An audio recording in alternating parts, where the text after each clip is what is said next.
In this episode, I'm going to show you how you can quickly turn a positive image into a negative. So first of all, you select the image, this is in Lightroom, that you want to work on, and then you go into the Develop module. So you can either click on the Develop tab up above, or there's a shortcut key. If you hit D for Delta on your keyboard, then it'll take you directly to the Develop module. Now, in your Develop module, you have all these global tools to change your picture. What we want to do is go to the Tone Curve tool.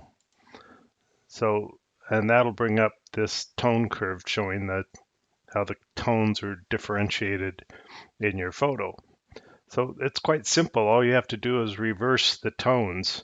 So go down to the lower left and your cursor will turn to a double arrow. Click on that and drag that to the upper left. And then do the same thing with the upper right. Grab that and drag it down to the lower right.